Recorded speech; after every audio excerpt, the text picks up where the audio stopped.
Hello दोस्तों, मैं उदय डागर आप सभी का फिर से स्वागत करता हूं आपके अपने चैनल एग्जाम न्यूज बाय उदय सर में। दोस्तों, हम आपके लिए बहुत ही अच्छे प्रश्न लेकर आए इस वीडियो में। और कोई भी कैसा भी एग्जाम है हरियाणा यानी कि हरियाणा स्टाफ सिलेक्शन से संबंधित है, चाहे आपका ग्राम सचिव है, पटवारी है, कैनाल पटवारी है, या फिर सीईटी है, हरियाणा पुलिस है, कोई भी कैसा भी एग्जाम है, और हरियाणा जीके के प्रश्न हर एग्जाम में पूछे जाते हैं। और लगभग हमने देखा है कि कुछ प्रश्न अच्छे लेवल के बनते हैं, कुछ मीडियम लेवल के, और कुछ बिल्कुल आसान होते हैं।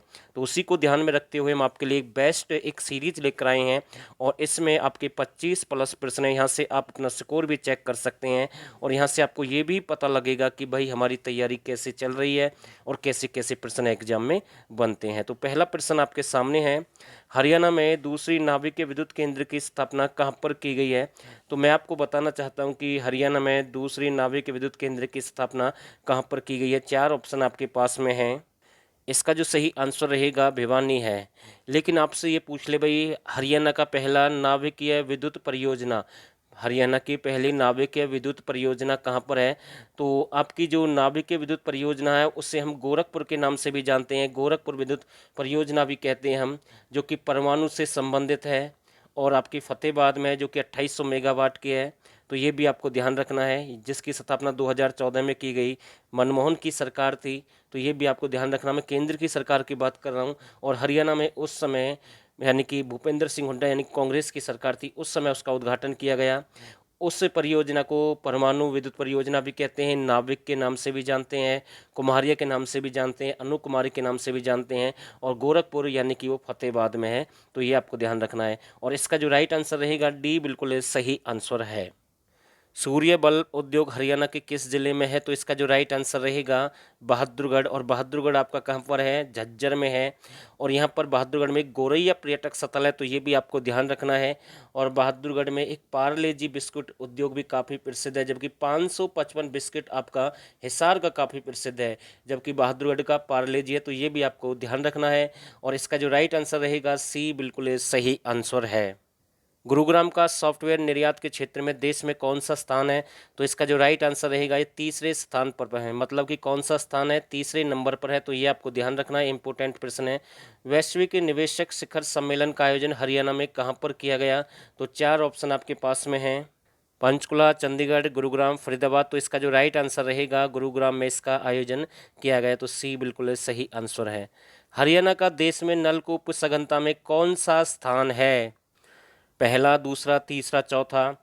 तो इसका जो राइट आंसर रहेगा ये पहले स्थान पर है, मतलब कि कौन से स्थान पर है? पहले पर। तो ए बिल्कुल इसका राइट आंसर है। राजीव गांधी अक्षय ऊर्जा पार्क हरियाणा में कहाँ पर है? बिल्कुल अच्छा प्रश्न हम कह सकते हैं। राजीव गांधी अक्षय ऊर्जा पार्क हरियाणा में कहाँ पर है? तो इसका जो राइट आंसर रहेगा ये आपका गुरुग्राम में है। कहाँ पर है? गुरुग्राम, यानी कि डी बिल्कुल सही आंसर है। निम्नलिखित में से हरियाणा की नदियों को कितने भागों में बांटा गया है? चार ऑप्शन आपके पास में है। तो इसका जो राइट आंसर रहेगा दो भागों में बांटा गया है। कितने भागों में बांटा गया है? दो भागों में बांटा गया, यानी कि बी बिल्कुल इसका राइट आंसर है। हरियाणा का पहला सोलर पावर प्लांट कहाँ स्थापित किया गया? तो बिल्कुल अच्छा प्रश्न हम कह सकते हैं कि हरियाणा का पहला सोलर पावर प्लांट कहाँ स्थापित किया गया? तो इसका जो राइट आंसर रहेगा नांदा एक स्थान है, और ये आपका कहाँ पर है? चरखी दादरी में है। तो ए बिल्कुल इसका राइट आंसर रहेगा। ए बिल्कुल सही आंसर है। और ये प्रश्न नंबर जो 9 है ये काफ़ी चर्चा में है, क्योंकि इस ये जो योजना है सरकार की तरफ से काफ़ी दिन से इसके बारे में बोला जा रहा है कि मतलब कि अगर हम बात करें तो कांग्रेस सरकार से ये प्रोजेक्ट मतलब कि चर्चा में है, लेकिन अभी तक कुछ ऐसा हुआ नहीं है। मेवात की नई नहर कौन सी है? यानी कि जो मैं आपको बता रहा हूँ, मेवात फीडर कैनाल के नाम से ये बात चल रही है कि स्पेशल मेवात को पानी दिया जाएगा, एक बांध बनाया जाएगा। लेकिन हर बार यही होता, लेकिन आज तक ऐसा हुआ नहीं है। और इसका जो राइट आंसर रहेगा ए बिल्कुल सही आंसर है। एशिया की सबसे लंबी नहर इंदिरा नहर है, यानी कि इंदिरा गांधी नहर जिसे कहते हैं, हरियाणा के किस जिले को छूती है? और दोस्तों, अगर आप हमारे कृषि और पशुपालन के प्रैक्टिस सेट चाहते हैं, एग्रीकल्चर और एनिमल के, और 10 प्रैक्टिस सेट है उनसे अलग 30-35% और भी अलग है अच्छे लेवल के, और केवल आपको 31 रुपये पे करना है। जिस भाई को ये ज्वाइन करने हैं वो हमें इस नंबर पर मैसेज कर सकता है, यहाँ से उसको पूरी जानकारी मिलेगी। 89 30 31 82 26 पर व्हाट्सअप करना है और आप यहाँ से ज्वाइन कर सकते हैं, पूरी जानकारी मिलेगी। और मैं कह सकता हूँ कि इतना अच्छा डाटा कि आपको ज़रूर फायदा होगा आने वाले एग्जाम के लिए। तो इसका जो राइट आंसर रहेगा यानी कि बी बिल्कुल इसका सही आंसर है। हरियाणा की किस नदी को सूर्य देवता की पुत्री के नाम से जाना जाता है? तो इसका जो राइट आंसर रहेगा, हरियाणा की किस नदी को सूर्य देवता की पुत्री के नाम से जानते हैं? तो बिल्कुल इसका जो राइट आंसर रहेगा डी बिल्कुल है सही आंसर है। क्या आंसर रहेगा? डी बिल्कुल इसका राइट आंसर है। और दोस्तों एक और प्रश्न यहाँ से जो बनता है कि एग्जाम में कि भाई किस क्षेत्र की प्रमुख नदी है, आप हमें कमेंट करके जरूर बताएंगे कौन से एरिया की ये नदी है हरियाणा की। तो भाई मैसेज करके जरूर बताएं एक बार। 8वीं शताब्दी में संत चौरंगीनाथ द्वारा किसकी स्थापना की गई? तो इसका जो राइट आंसर रहेगा अस्तल बहौर मठ की स्थापना की गई। कौन सी शताब्दी में? 8वीं शताब्दी में। और अस्तल बहौर मठ आपका कहाँ पर है? रोहतक में रहेगा, तो ये भी आपको ध्यान रखना है। तो बी बिल्कुल इसका राइट आंसर रहेगा। और दोस्तों ये जो संत चौरंगीनाथ है, या फिर हम बात करें सीधा यहाँ से, जो कनफटे साधुओं के लिए भी प्रसिद्ध है, तो ये भी आपको ध्यान रखना है। हरियाणा में घोड़े के व्यापार के लिए 9वीं शताब्दी में कौन सा राजा प्रसिद्ध था? तो इसका जो राइट आंसर रहेगा मीर भोज राजा थे। कौन थे भाई? मीर भोज। ये घोड़े के व्यापार के लिए काफ़ी प्रसिद्ध थे। और यानी कि पेहोवा यानी कि जो आपका एक कुरुक्षेत्र में एक स्थान है, तो ये प्रसिद्ध था घोड़ों के व्यापार के लिए। तो ये भी आपको ध्यान रखना है। तो इसका जो राइट आंसर रहेगा ए बिल्कुल सही आंसर है। 9वीं शताब्दी में हरियाणा को किस नाम से जाना जाता था? तो इसका जो राइट आंसर रहेगा हरियाल के नाम से जानते थे। कौन सी शताब्दी में? 9वीं शताब्दी में। तो ये भी आपको ध्यान रखना है। ए बिल्कुल इसका राइट आंसर है। राजा हर्षवर्धन के समय में कर भुगतान की कितनी विधियां प्रचलित थी हरियाणा में? तो ये प्रश्न एग्जाम में बन सकता है। और मैं आपको बता रहा हूं बार बार, राजा हर्षवर्धन या प्रभाक वर्धन से संबंधित है, यानी कि इनका जो संबंध है थानेसर कुरुक्षेत्र से इनका संबंध है। यहाँ से बार बार प्रश्न बनते हैं एग्जाम में। तो ये आपका जो टॉपिक है इसे जरूर पढ़कर जाएं एक बार, क्योंकि नए नए प्रश्न यहाँ से देखने को मिलते हैं। तो इसका जो राइट आंसर रहेगा 3 थी भाई। कितनी? 3, यानी कि ए बिल्कुल इसका राइट आंसर रहेगा। दोस्तों ये 16वां प्रश्न भी काफ़ी अच्छा प्रश्न हम कह सकते हैं, शताब्दी से संबंधित पूछता है कि भाई 7वीं शताब्दी पर हरियाणा में मतलब कि किसका शासन था? यानी कि हर्षवर्धन की अगर हम बात करें उनका शासन था। 8वीं शताब्दी की अगर हम बात करें तो यानी कि आपके जो गुर्जर प्रतिहार का कार्यकाल था। और ऐसे ही आपसे पूछ सकता है कि 4वीं शताब्दी में मतलब कि हरियाणा पर किसका शासन था? तो इसका आंसर देने से पहले मैं आपको फिर से एक ही बात बोलूँगा, जिस भाई को अच्छे लेवल के हरियाणा जीके के प्रश्न चाहिए, 1000 अच्छे लेवल के हाई लेवल के यानी कि 10 से 12 प्लस बुक से हमने उनको मेंटेन किया, विकिपीडिया नेट का प्रयोग किया है। और साथ के साथ 2020-21 की करंट अफेयर भी आपको फ्री मिलेगी पर मंथ के हिसाब से।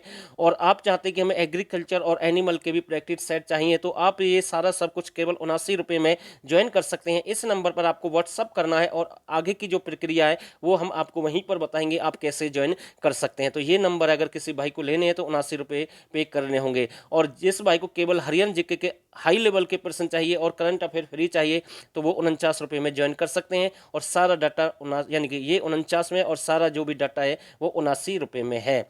और इसका जो राइट आंसर रहेगा 4वीं शताब्दी में मतलब कि हरियाणा पर किसका शासन था? योद्धगण, यानी कि बी बिल्कुल इसका सही आंसर है। महाभारत का युद्ध हरियाणा में कितने ईसा पूर्व हुआ? तो इसका जो राइट आंसर रहेगा डी बिल्कुल सही आंसर है। 900 ईस्वी की अगर हम बात करें तो महाभारत से संबंधित है। हरियाणा का कितना प्रतिशत भाग पहाड़ी और चट्टानी है? तो इसका जो राइट आंसर रहेगा 3 यानी कि 09% ए बिल्कुल इसका राइट आंसर है। प्रश्न नंबर फिर से रिपीट हुआ है क्या है, देख लेते हैं एक बार। ये कितना प्रतिशत भाग पहाड़ी और चट्टानी है? यहाँ पर पूछा गया है कितना प्रतिशत भाग शिवालिक पर्वत श्रेणियों से घिरा हुआ है, तो ये प्रश्न अलग है। और इसका जो राइट आंसर रहेगा 1.67%, यानी कि डी बिल्कुल इसका राइट आंसर है। डी बिल्कुल सही है। हरियाणा में कुल गेहूं का उत्पादन कितना प्रतिशत होता है? हम देश की यहाँ पर बात कर रहे हैं, पूरे देश के मुकाबले हरियाणा में गेहूं का सबसे अधिक है, यानी कि कितना प्रतिशत उत्पादन करता है? तो इसका जो राइट आंसर रहेगा 12%। और यहाँ पर अगर हम यानी कि जिले की अगर बात करें, सबसे ज़्यादा गेहूं का उत्पादन सिरसा जिले में होता है, जो कि अकेला ही यानी कि 9 और 10% करता है। तो ये भी आपको ध्यान रखना है। दूसरा मैं आपको बता रहा हूं साथ के साथ ये भी प्रश्न यहां से बन सकता है कि गेहूं का कटोरा किसे कहते हैं? तो आंसर रहेगा सिरसा। और इसका जो राइट आंसर रहेगा डी बिल्कुल सही आंसर है। हरियाणा के प्रसिद्ध सांगी बाजे भगत के गुरु का क्या नाम है? तो इसका जो राइट आंसर रहेगा हरदेवा राम के नाम से इसे जानते हैं। तो ए बिल्कुल इसका राइट आंसर है। हरियाणा का प्रसिद्ध सांगी वह हरियाणवी गायक कौन है जो आज़ाद हिंद फौज में एक सिपाही था? तो इसका जो राइट आंसर रहेगा फौजी मेहर सिंह, जिनका संबंध कहाँ से है? सोनीपत से। ए बिल्कुल इसका राइट आंसर है। प्रश्न नंबर 23 देखते हैं। भूरा बादल हरियाणा के किस व्यक्ति का प्रमुख सांग है? सांगों से संबंधित प्रश्न भी एग्जाम में बनते हैं बार बार। और ये किसका है? पंडित शंकर लाल का है। किसका? पंडित शंकर लाल का, यानी कि ए बिल्कुल इसका राइट आंसर रहेगा। कपाल मोचन हरियाणा के यमुनानगर जिले में, यानी कि सॉरी एक बार फिर से देखते हैं। कपाल मोचन हरियाणा के यमुनानगर जिले में स्थित है। इस प्राचीन तीर्थ स्थल को किस दूसरे नाम से जानते हैं? तो चार ऑप्शन आपके पास में है। और इसे किस नाम से जानते हैं? गोपाल मोचन के नाम से जानते हैं। तो डी बिल्कुल इसका राइट आंसर है। प्रश्न नंबर 25, और ये मेरा आखिरी प्रश्न है और अच्छा प्रश्न हम कह सकते हैं। हरियाणा के महेंद्रगढ़ जिले में स्थित मोडा वाला मंदिर किसको समर्पित है? और मैं आपको फिर से एक ही बात बोलूँगा, यहाँ से आप ज्वाइन कर सकते हैं। इस नंबर पर व्हाट्सअप करने पर पूरी जानकारी मिलेगी। और हमारा विश्वास है कोई भी कैसा भी एग्जाम है एचएससी का, आपको जरूर यहाँ से बेनिफिट होगा। तो इसका जो राइट आंसर रहेगा, इसका किससे संबंधित है? भगवान शिव से संबंधित है। तो डी बिल्कुल इसका राइट आंसर है। और दोस्तों, आप सभी ने इस वीडियो को यहाँ तक देखा, आप सभी का बहुत बहुत धन्यवाद।